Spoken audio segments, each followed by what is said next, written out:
Broken hand or broken brain? What's your excuse today, black girl? I'm doing my best, Mr. Hollister. Your best is pathetic. That's why black women like you carry plates instead of finishing nursing school. I gave you a job when every restaurant looked at your black face and said no. This is how you repay me? Bridget Sullivan stood frozen, broken hand in a dirty cast, 3-kilogram tray trembling on her good arm. I'm sorry, sir. Move your black ass to table 7, now. She walked away. No tears, no protest, still working. In the corner booth, a man in faded jeans watched everything. He owned this restaurant. No one knew his face. Jonathan Mercer had come because of an anonymous letter, $52,000 missing. He would ask her later why she kept working with a broken hand. Her answer would keep him awake all night. 3 days earlier, Jonathan Mercer stood at his office window in Portland, watching the morning fog roll across the harbor. At 62, he'd built a small empire, one upscale restaurant that had grown into a reputation, a legacy. Harbor View Grill wasn't just a business. It was the last thing his wife Margaret had helped him create before cancer took her 3 years ago. The notification sound from his laptop broke the silence. 2:35 a.m., the timestamp read. Jonathan frowned. He hadn't been sleeping well anyway, hadn't slept well since Margaret passed, but emails at this hour were unusual. He walked to his desk, coffee cup in hand, and clicked on the message. No sender name, no subject line, just an attachment.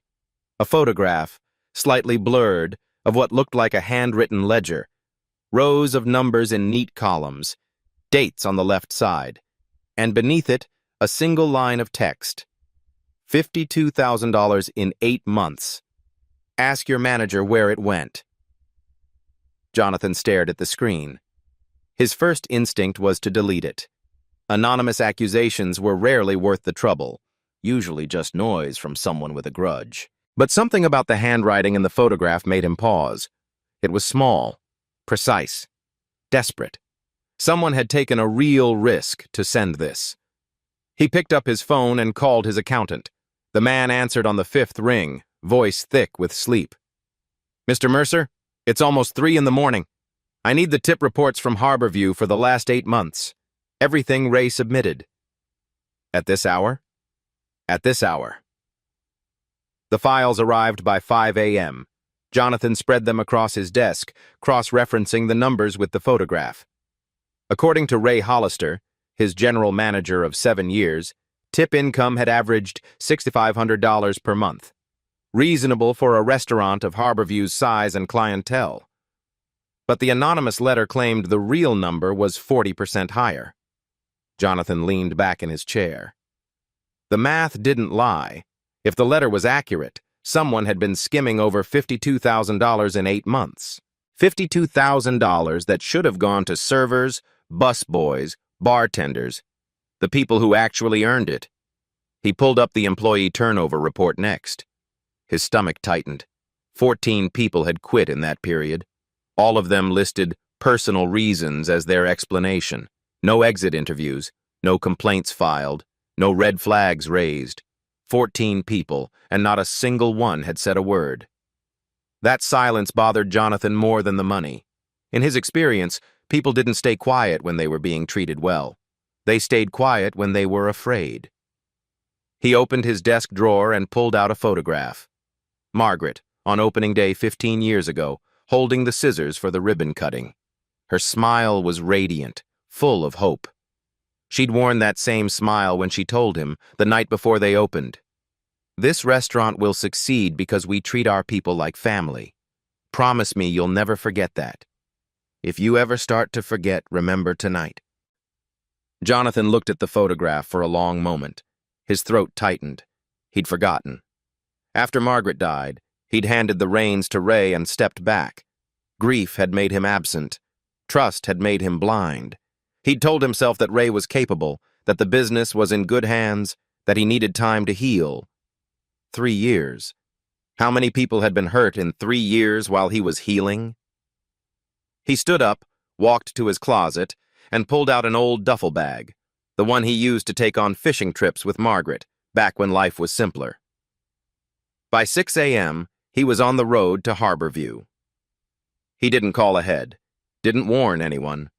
He checked into a cheap motel 2 miles from the restaurant, changed into clothes he hadn't worn in years, jeans, a plain t-shirt, scuffed work boots, and looked at himself in the bathroom mirror. He looked tired, older than he remembered, nothing like the polished businessman in the company headshots that hung in Harborview's lobby. Good. That was the point. The next morning, Jonathan walked to the back entrance of Harborview Grill, the one employees used, behind the dumpsters where deliveries came in.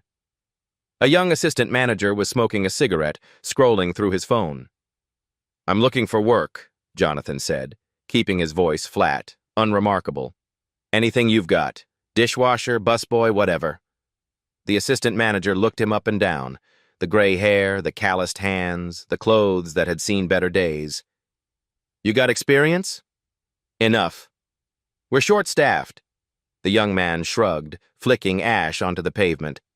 "Always short-staffed lately. Come back tomorrow at 6. We'll try you out in the kitchen." Jonathan nodded and walked away without another word. He didn't know what he'd find, but he knew one thing. If something was rotten in this place, he would see it with his own eyes. And if the letter was right, if someone had been stealing from his employees while he looked the other way, he would make it right, no matter what it cost. The next evening, Jonathan Mercer walked through the front door of Harborview Grill as a customer. He wore a collared shirt, nicer than his undercover clothes, but nothing flashy. Just another diner looking for a good meal.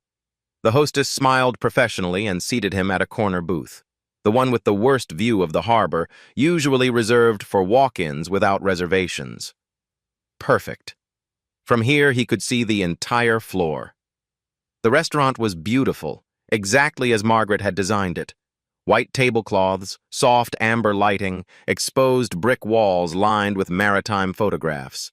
The subtle aroma of garlic and butter drifted from the kitchen, mingling with the salt air scent piped through the ventilation system. On the surface, everything looked exactly as it should. Then he saw her. A waitress in her late 20s, brown hair pulled back in a tight ponytail, moving between tables with practiced efficiency. She carried a heavy tray of seafood platters, lobster, crab legs, oysters on ice, balanced expertly on one hand. Her other arm was wrapped in a white cast from wrist to elbow, tucked close to her body, partially hidden by her long black apron. She set the tray down at a four-top near the window, distributed the plates with smooth precision, and smiled at the customers as she rattled off the specials. When she turned to walk away, Jonathan noticed the slight tremor in her good hand, the way she shifted her weight, favoring her right side. The almost imperceptible wince when she lifted the empty tray. She was in pain. Real pain. And she was hiding it. A few minutes later, she approached his table. Up close, he could see the dark circles under her eyes, the tightness around her mouth. She looked exhausted. Not the normal tired of a long shift, but the bone-deep weariness of someone running on fumes. "Good evening, sir. Welcome to Harborview." Her voice was steady, professional. "Can I start you off with something to drink?" Her name tag read, Bridget. "Just water for now," Jonathan said. "Thank you." She nodded and turned to leave, but the weight of the water pitcher made her stumble slightly. A few drops splashed onto the white tablecloth, spreading into small, dark circles. "I'm so sorry," she started, reaching for a napkin with her good hand. "It's fine," Jonathan said quickly. "Really, don't worry about it." Before Bridget could respond, a voice cut through the ambient noise of the dining room. "Bridget, a word." A man in a perfectly pressed charcoal suit emerged from the kitchen area, mid-40s, slicked back hair, a smile that showed too many teeth but never quite reached his eyes. Ray Hollister. Jonathan recognized him instantly from their video calls, but Ray had never met him in person.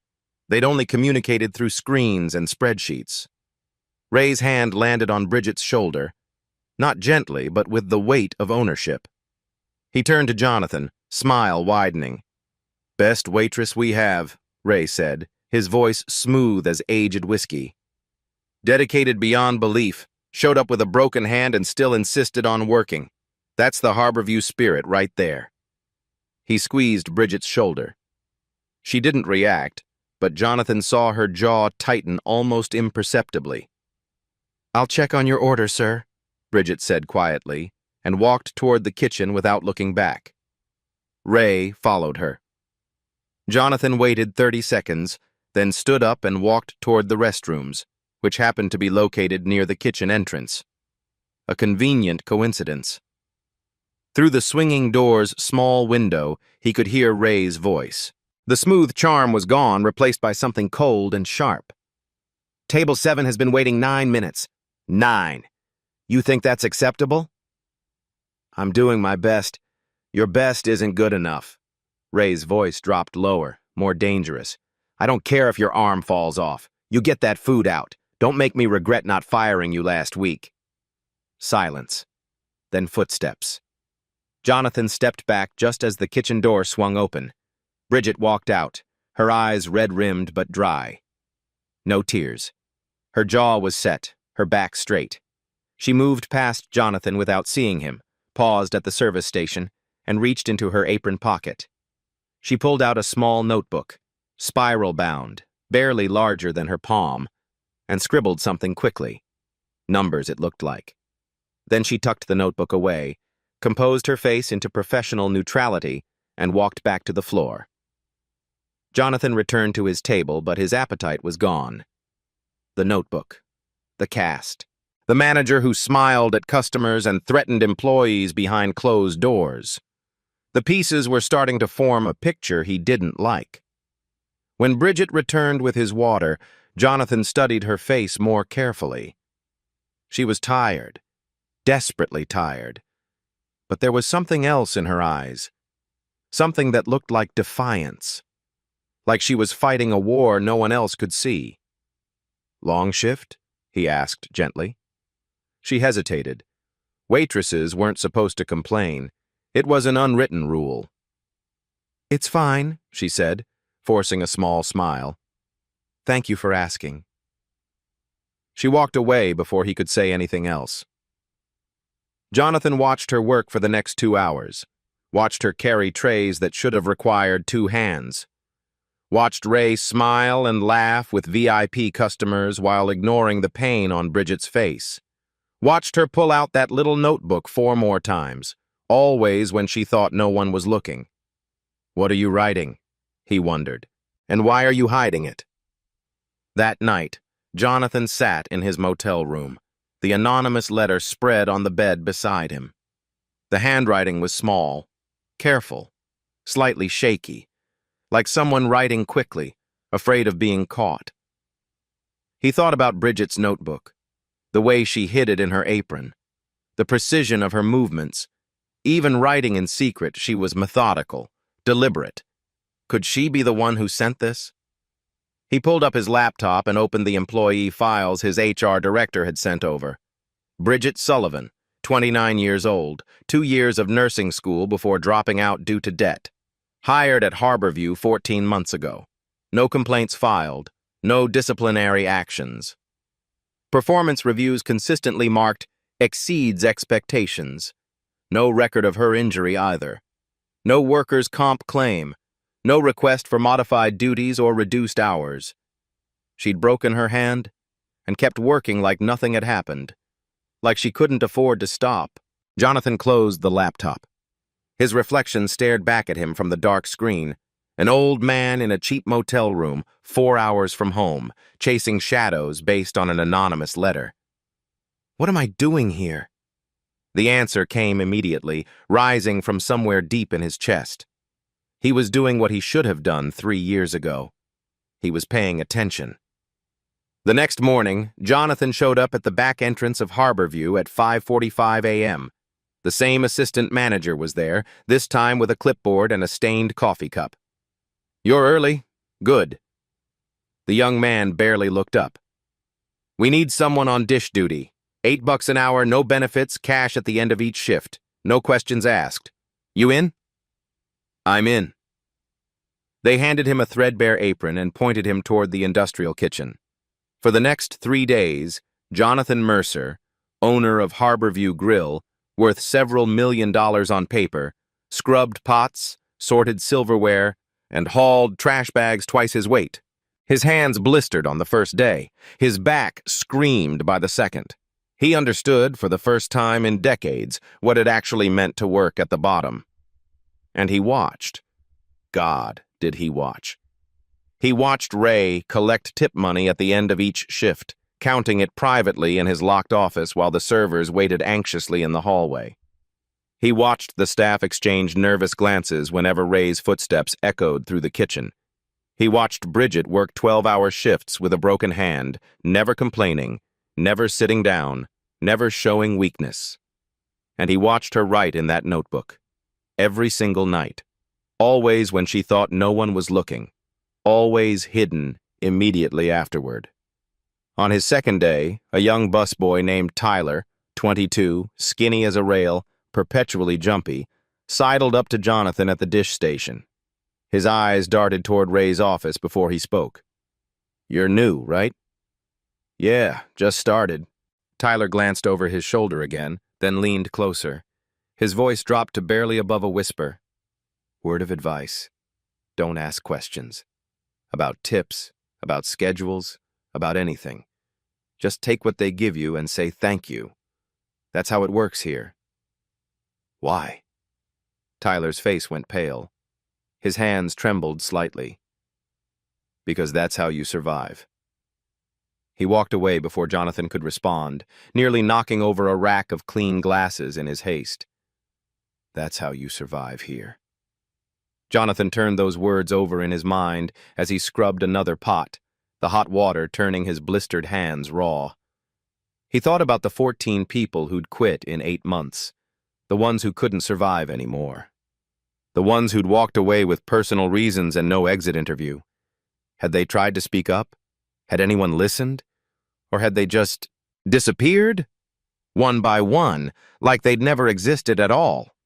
The dish pit at Harborview smelled like salt, old grease, and industrial-strength detergent. Jonathan's hands were cracked and bleeding by noon, but he kept working, kept his head down, kept his ears open. The kitchen staff talked freely when they thought no one important was listening. "Tips were garbage again last night," muttered a line cook named Eddie, slamming a pan onto the stove. $40 for an 8-hour shift, and the place was packed. I saw the reservation list." "Don't complain," warned another cook, a woman named Rosa. "You know what happened to Daniela." "Yeah, personal reasons." Eddie made exaggerated air quotes, his voice dripping with sarcasm. "Sure, personal reasons, just like all the others." Jonathan filed the name away. Daniela, another one of the 14, another ghost. At the end of the shift, he positioned himself near the hallway that led to Ray's office. He watched as Ray emerged with a small metal cash box, his expression businesslike, almost bored. The servers lined up like soldiers awaiting inspection. Bridget was among them, her cast visible beneath her rolled-up sleeve.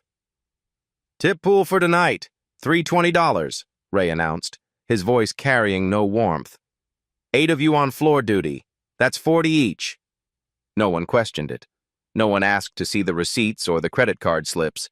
They just took their money, crumpled 20s counted out with mechanical precision, and walked away.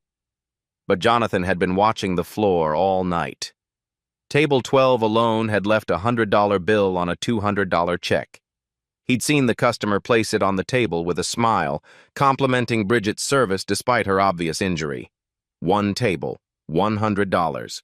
And Ray was claiming the entire night's pool was only $320. The math didn't just fail to add up. It was insulting. Later, while Jonathan was cleaning the walk-in refrigerator, Tyler appeared with a stack of empty bus tubs. "Hey," Jonathan said casually. "Quick question. What did we actually clear in tips tonight?" Tyler's eyes went wide. He looked toward Ray's office like a rabbit spotting a hawk. $40, he whispered. "Same as always. That's what we get." I saw table 12 leave 100 just by itself. Tyler's face drained of color. His hands shook so badly he nearly dropped the tubs. Don't, he hissed. Please, just don't. Don't what? Don't ask. Don't count. Don't notice. His voice cracked. If you want to keep this job, if you want to work anywhere in this town, you don't see anything, understand? He practically fled from the walk-in, leaving Jonathan alone among the hanging sides of beef and stacked produce boxes. $40 each, Jonathan thought grimly, on a night when the floor pulled at least 600. The skimming wasn't subtle, it wasn't even clever. It was systematic, brazen, and no one dared to say a word. Jonathan's second day brought darker revelations. During the lunch rush, he noticed Bridget working the floor again. Same cast, same exhaustion, same quiet determination. She moved slower today, her face paler. The pain was clearly catching up to her, but she didn't stop, didn't sit down, didn't ask for help. Around 2 p.m., the lunch crowd thinned, and Jonathan took his mandatory break by the back door. That's when he noticed Ray's office door standing slightly ajar. Inside, Ray was on a phone call, his back turned to the entrance, laughing at something the person on the other end had said. On the desk sat an open laptop, its screen glowing in the dim office light. Jonathan edged closer, pushing a mop bucket ahead of him as cover. The screen showed an Excel spreadsheet with 2 columns clearly labeled Reported and Actual. The actual column was consistently, grotesquely, 40% higher than reported. $52,000. The letter was right. Every word of it. Jonathan's grip tightened on the mop handle. He wanted to storm in there, slam the laptop shut, drag Ray out by his expensive tie. But he forced himself to pull back, to keep moving, to pretend he'd seen nothing. He needed more. He needed to understand the full scope. And he needed allies. That afternoon, a familiar face appeared at the back entrance. A man in his mid-20s, brown hair, tired eyes. He wasn't coming for a shift. He was heading straight for the employee lockers. Daniel. One of the servers, Paula, spotted him and hurried over. Didn't expect to see you back here. Just grabbing my stuff. Left some things in my locker when I quit. Daniel's voice was flat, emotionless. Didn't exactly have time for a proper goodbye. Jonathan moved closer, pretending to mop the same spot repeatedly. How's the new job? Paula asked. Better. Anything's better than this place. Daniel glanced around the kitchen, his expression darkening. Get out while you can, Paula. Seriously. He'll drain you dry and make you think it's your fault. Paula bit her lip, her eyes filling with uncertainty. It's not that easy. I know. Trust me, I know. Daniel zipped his backpack and slung it over his shoulder. I stayed 3 years. You know what I got for 3 years of loyalty? A thank you card and a $20 gift card to a coffee shop that closed 6 months ago. He walked out without looking back, the door swinging shut behind him with a heavy thud. Jonathan stood frozen, the mop dripping dirty water onto his shoes. 3 years. Daniel had survived 3 years under Ray's management. 3 years of $40 nights and broken promises. And when he finally left, no one had asked him why. No one had listened to his story. He'd just vanished. Another name on a turnover report labeled personal reasons. The third day brought everything to a head. Jonathan arrived early and stayed late, watching, waiting, documenting everything he saw in his own mental ledger. Around 8 p.m., just as the dinner rush was winding down, Ray's voice cut through the kitchen noise. Bridget, my office, now. The kitchen fell silent. Everyone knew what a summons to Ray's office meant. Bridget set down the tray she was carrying, smoothed her apron, and walked toward the back hallway without a word. Her face betrayed nothing, but Jonathan saw her good hand clench into a fist at her side. The office door closed, but the walls were thin, cheap construction that Ray had never bothered to upgrade, and Jonathan positioned himself just outside, mop in hand, pretending to clean the baseboards. I warned you once. Ray's voice came through, low and dangerous. I found your little notebook. I tore it up. And now I hear you're still asking questions. Still making people nervous. Bridget's response was measured, controlled. I don't know what you're talking about. Don't lie to me. A drawer opened with a metallic screech, slammed shut. I've been running this place for 7 years. You think you're the first waitress who thought she could play detective? Who thought she could be a hero? Silence stretched between them, thick and suffocating. Here's what's going to happen, Ray continued, his voice dropping even lower. You're going to stop writing, stop talking, stop whatever little crusade you think you're on. Or I'll put you on clopening shifts until you quit, just like the others. And if I don't? A pause. Then Ray laughed, a cold, hollow sound that made Jonathan's skin crawl. Then I'll make sure no restaurant in this city will touch you. I've got friends everywhere, Bridget. Health inspectors, hiring managers, people who owe me favors. Your nursing school debt means you can't afford to start over somewhere else. He paused. Don't test me. The door handle turned. Jonathan stepped back quickly, pushing his mop bucket around the corner. Bridget emerged from the office, walked past him without seeing him, and continued straight through the kitchen to the back exit. Her face was completely blank. Not angry, not scared, just empty. But Jonathan noticed something else. Her apron pocket, where she usually kept the notebook, was flat. Empty. Ray had taken it. Destroyed it. Just like he'd threatened. Jonathan wanted to follow her, but he forced himself to wait. Forced himself to finish his shift. Forced himself to clock out like nothing had happened. At 11 p.m., after the restaurant finally closed, Jonathan walked to the parking lot. Most of the cars were gone, but one remained. Bridget's old sedan, parked in the far corner under a broken streetlight. The dome light was on inside, and in its dim glow, Jonathan could see Bridget sitting behind the wheel, hunched over something in her lap. She was writing, in a new notebook. She didn't give up, Jonathan realized, a strange mix of admiration and heartbreak flooding through him. He destroyed her evidence, threatened her livelihood, and she's still fighting. He watched her for 10 minutes. 15. She didn't start the car, didn't drive away, just kept writing, page after page, her pen moving with furious determination. Finally, Jonathan made a decision. He couldn't wait any longer. He couldn't watch from the shadows while this woman fought alone. He walked toward her car. Bridget's head snapped up when Jonathan knocked on her window. Her hand flew to the door lock, her body tensing for flight. Wait, Jonathan said, keeping his voice low, non-threatening. I'm not here to cause trouble, please. She stared at him through the glass. The dishwasher, the new guy, the old man who asked too many questions. Her eyes were red-rimmed, her cheeks tear-stained, but her jaw was set with stubborn determination. Slowly, reluctantly, she lowered the window 2 inches. What do you want? I saw Ray tear up your notebook yesterday, Jonathan said. Through the wall. I heard everything. He paused. And I saw you start a new one tonight. Bridget's face went pale. Her hand moved instinctively to cover the notebook in her lap.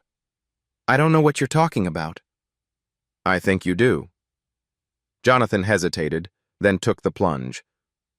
I also think you're the one who sent an anonymous letter a few days ago. To the owner of this restaurant. Bridget stopped breathing. Her eyes went wide, then narrow, cycling through fear and suspicion in rapid succession. A letter, Jonathan continued carefully, with a photograph of a ledger, and a number, $52,000. For a long, terrible moment, neither of them spoke. The parking lot was silent except for the distant rumble of highway traffic and the buzz of a dying fluorescent light somewhere nearby. Then, slowly, Bridget unlocked her door. Get in. Jonathan sat in the passenger seat of her car, surrounded by the smell of old upholstery and stale coffee. Fast food wrappers littered the back seat. A parking permit from some long-ago hospital rotation hung from the rearview mirror. "How did you know?" Bridget asked, her voice barely above a whisper. "About the letter?" The handwriting, small, careful, like someone writing in secret, afraid of being caught. He met her eyes, like someone who learned to document things precisely. Medical charting, maybe. Bridget let out a shaky breath. "I didn't know if he'd even read it. The owner, I mean. I've never met him. Nobody here has. Ray handles everything. He's the face of this place. For all I knew, the owner didn't care what happened to us." "Why didn't you sign it?" "Because if Ray found out I'd sent it, I'd be gone before anyone could investigate. Fired for some made-up reason. Blacklisted from every restaurant in the city." She laughed bitterly. "He's done it before. To better people than me." Jonathan nodded slowly. "But you made copies of your notebook." Bridget stared at him. "How did you... You were in nursing school. You know how documentation works, how evidence works. No one keeps records that detailed without a backup." For a moment, Bridget didn't move. Then, slowly, she reached under her seat and pulled out a manila folder, thick, worn at the edges, stuffed with photocopied pages. "I made copies every week," she said quietly. "Kept them in my car. Ray never knew." Jonathan took the folder. His hands trembled as he opened it. Each page was meticulous. Dates, table numbers, customer totals, tips received versus tips reported. Night after night, for 8 months, Bridget had tracked every discrepancy with clinical precision. The total at the bottom of the last page, $52,000. "This is incredible," Jonathan breathed. "It's evidence," Bridget said flatly. "I was 2 years into nursing school before I had to drop out. I know how to chart, I know how to document. Every number in there I can swear to under oath." "Why?" Jonathan looked at her, really looked at her for the first time. "Why go through all this? The risk, the fear, the broken hand? You could have quit, found another job, walked away." Bridget met his gaze. Her eyes were exhausted, but beneath the exhaustion, something burned, fierce and unbreakable. "You think I'm here for the money? For myself?" She shook her head slowly. "I'm here because 11 other people are still inside that building. 11 people who are too scared to say anything, too broke to quit, too beaten down to fight back." She paused, and when she spoke again, her voice cracked with emotion she'd been holding back for months. "If I leave, who will be the witness? Who will remember what happened to them?" Jonathan couldn't speak. The words hit him like a physical blow, driving the air from his lungs. He thought about the 14 who'd already left. The personal reasons on their exit forms. The gift cards to closed coffee shops. The silence that swallowed them whole. Bridget had stayed. While everyone else ran, while everyone else gave up, while her own hand was broken and her job was threatened, she had stayed, not for herself, for them. "Thank you," Jonathan said finally, his voice rough, "for sending the letter." Bridget frowned. "You still haven't told me who you are." Jonathan hesitated. He could tell her now, end the mystery right here. But something held him back. He needed time to think, to process, to plan. "Someone who needed to see this for himself," he said. "I'll be in touch. Soon." He stepped out of the car and walked back toward the motel, the folder tucked under his arm, her words echoing in his head. "If I leave, who will be the witness?" Back at the motel, Jonathan lay on the bed, staring at the water-stained ceiling. The folder of evidence sat open beside him, 52 pages spread across the comforter like pieces of a damning puzzle. 12:30 a.m. Sleep wouldn't come. "If I leave, who will be the witness?" He kept hearing her voice, kept seeing her face. Exhausted but unbroken. She'd stayed when everyone else left. She'd documented crimes when everyone else looked away. She'd risked everything for people who would never know what she'd done for them. And what had he done? He'd signed checks and read reports and trusted the wrong person for 7 years. 2:00 a.m. Jonathan opened his wallet and pulled out Margaret's photograph. Opening day. That radiant smile. The scissors in her hand. Promise me you'll never forget. If you ever start to forget, remember tonight. He'd forgotten. For 3 years he'd forgotten. And his people had paid the price. 4:35 a.m. Jonathan stood up, bones aching, eyes burning. He hadn't slept a single minute. He picked up his phone. "This is Jonathan Mercer. I need a complete backup of Ray Hollister's laptop. Every file, every folder, every hidden spreadsheet. Before 9 a.m. And don't tell anyone, especially not Ray." He hung up and dialed again. "Get your team ready. We're going to need documentation for a termination, and possibly a criminal referral." The sun was rising over the parking lot when he finally set down his phone. His body was exhausted, but his mind was razor sharp. He knew exactly what he was going to do. 7:00 a.m. Bridget Sullivan arrived at Harborview Grill early, as she did every day. The parking lot was nearly empty, just her old sedan and a black SUV she didn't recognize parked near the employee entrance. She was reaching for the back door when a voice stopped her. "Bridget?" She spun around. The dishwasher, the old man from last night, stood a few feet away. But something was different. He was wearing a tailored suit now, charcoal gray, perfectly fitted. His posture had changed. He held himself like someone used to being in charge. "Who are you?" Bridget asked, her hand frozen on the door handle. Jonathan stepped closer. The morning light caught the gray in his hair, the lines around his eyes. "Last night you asked who would be the witness, who would remember." He paused. "I've been remembering all night. I didn't sleep." "What are you talking about?" "You sent that letter because you hoped the owner would care. You didn't know if he would. You'd never even met him." Jonathan extended his hand. "My name is Jonathan Mercer.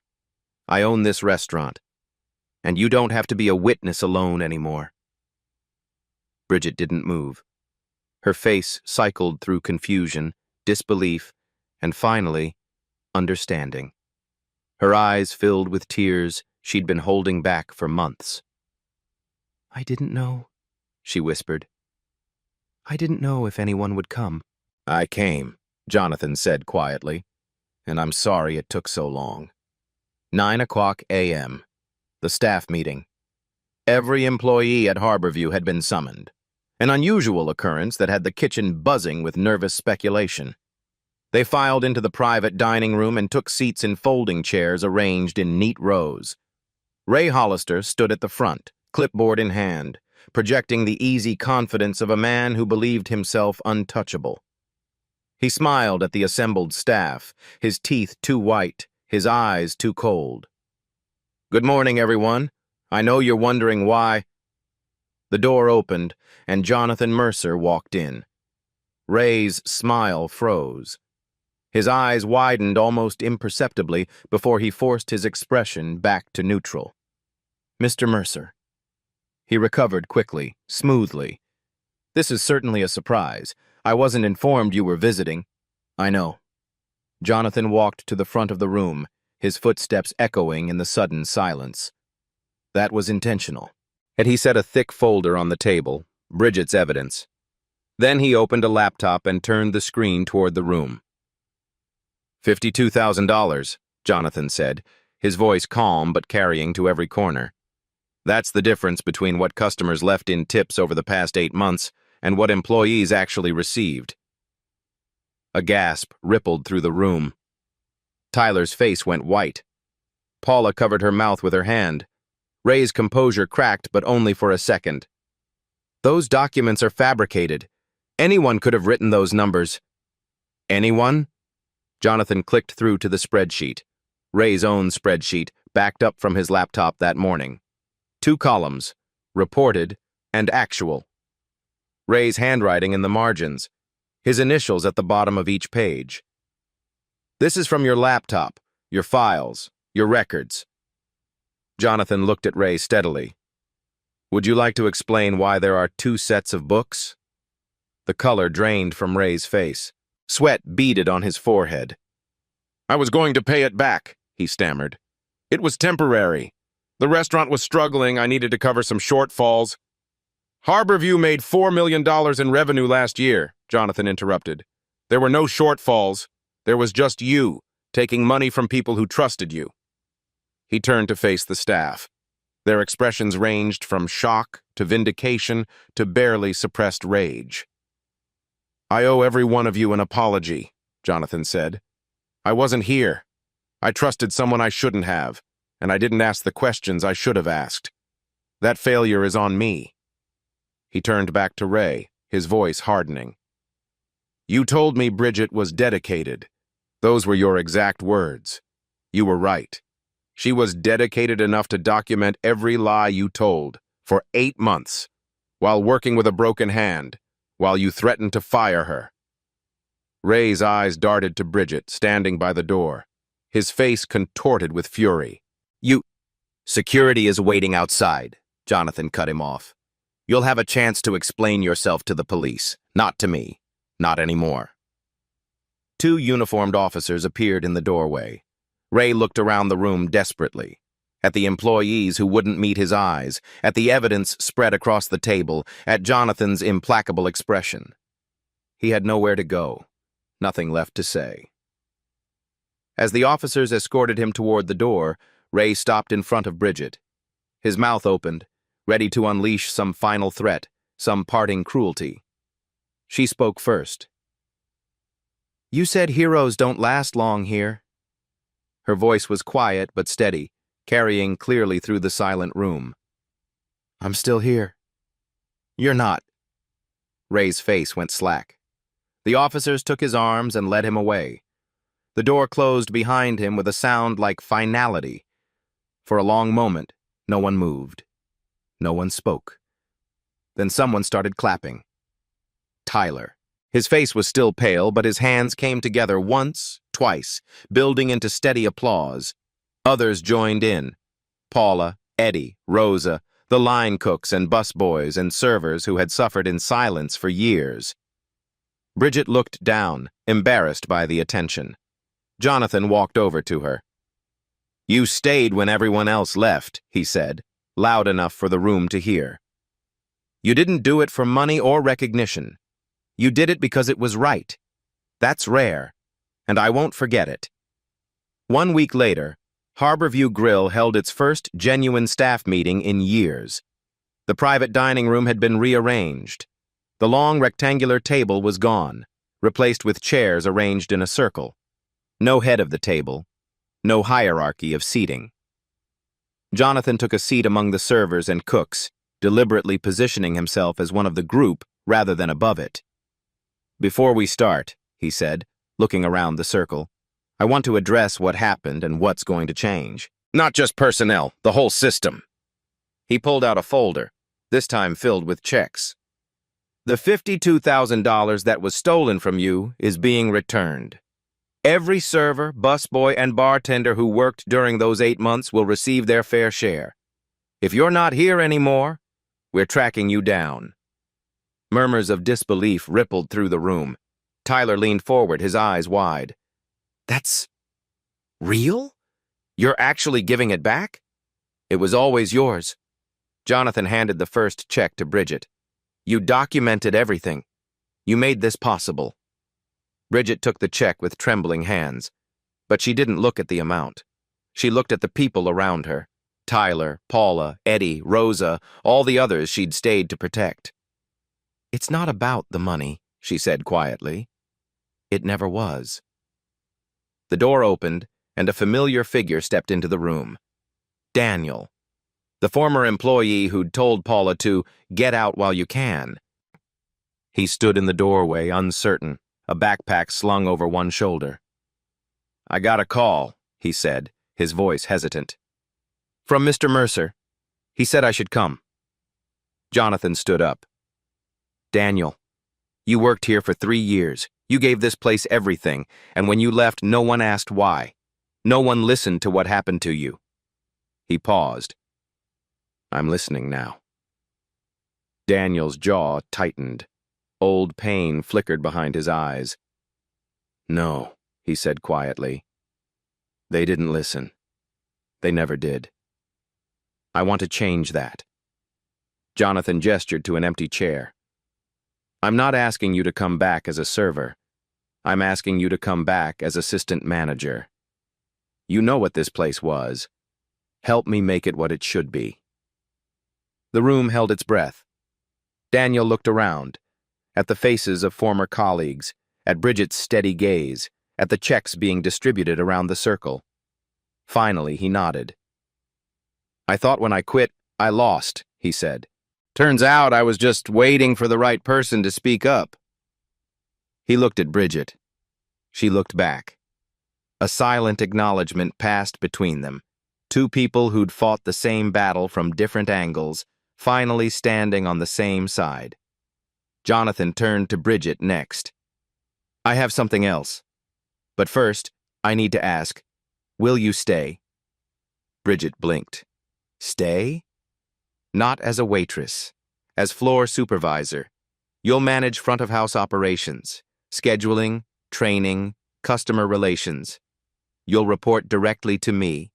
No middle managers, no gatekeepers. And you'll have full authority to address problems before they become crises. I don't have experience managing. You have something better. Jonathan's voice was firm. You have integrity. You're the only person in this building who didn't look away when things went wrong. That's not just anything. That's everything. He reached into his jacket and pulled out a small box. Inside lay a leather notebook, rich dark brown, supple and expensive, with gold lettering engraved on the cover. Bridget Sullivan, Harborview Grill. Last time, Ray destroyed your notebook because he was afraid of what you'd written, Jonathan said. This one has your name on it. Write whatever you want. Document whatever you see. And this time, everyone will read it. Bridget took the notebook with trembling hands. Her fingers traced the letters of her name. Real, permanent, acknowledged. You know what I'm going to write first? She said, her voice thick with emotion. The names of everyone Ray forced out, 14 people. They deserve to be remembered. Jonathan nodded. Then remember them. That's your first assignment. The next hour was spent laying out the new systems, not rules imposed from above, but frameworks built together. Transparent tip pool. Every night, the full tip amount would be counted openly in front of all servers. No private offices. No trust me math. Everyone would see the total and verify their share. Open door policy. Any employee could email Jonathan directly. No gatekeepers, no retaliation. No going through managers who might have their own agendas. Mandatory exit interviews. No one would ever leave Harborview with just personal reasons again. If someone quit, management would find out why and document it. Anonymous feedback system. Like Bridget's letter, but official. A secure channel for employees to report problems without fear. Every submission reviewed monthly. These aren't just policies, Jonathan said, looking around the circle. They're promises. And if I break them, I expect you to hold me accountable. That's what this notebook is for. He gestured to Bridget. She'll be watching, and so will all of you. After the meeting, the employees filed out slowly, many stopping to shake Jonathan's hand or exchange quiet words with Bridget. The atmosphere had shifted, still cautious but no longer afraid. Hopeful, maybe. For the first time in years. When the room was empty, Jonathan walked to Ray's old office. The desk had been cleared, the laptop confiscated as evidence, the personal effects boxed up and removed. He reached into his pocket and pulled out Margaret's photograph. For a long moment, he just looked at it. Her smile, her eyes, the scissors in her hand, ready to cut the ribbon on their shared dream. He set the photograph on the empty desk, facing the door. "I forgot what you told me," he whispered. "But someone reminded me. I won't forget again." He stood there for a moment longer, alone with the memory of his wife. Then he straightened his jacket, walked out of the office, and rejoined his team. There was work to be done. 3 months later, Harborview Grill was transformed. The dining room looked the same on the surface: white tablecloths, amber lighting, the comforting smell of butter and garlic. But anyone who knew what to look for could see the differences.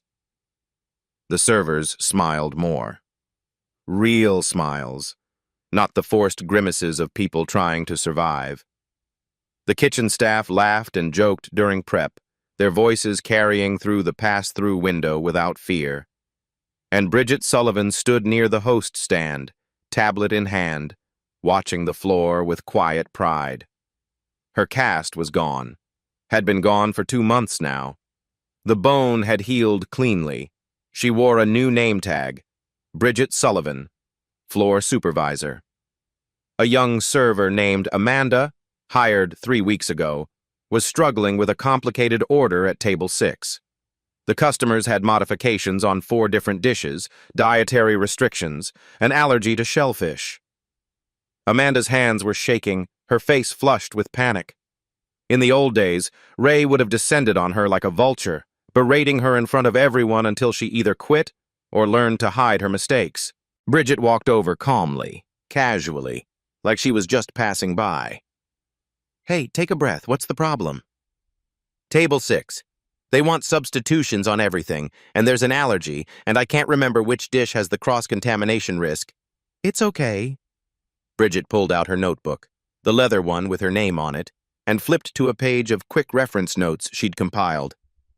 "Here, I made this for exactly this situation. Shellfish allergens, cross-contact risks, safe substitutions. Write it down first, then enter it in the system. You'll get faster with practice." Amanda exhaled shakily. "Thank you. I'm sorry, I should know this by now. Stop." Bridget's voice was firm but kind. "You'll make mistakes. Everyone does. I made mistakes when I started. The difference is how we handle them.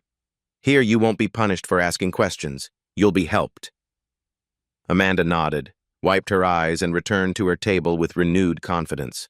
At 10 p.m., after the dinner rush wound down, the staff gathered in the break room for tip count. It was a ritual now. Transparent, communal, almost ceremonial.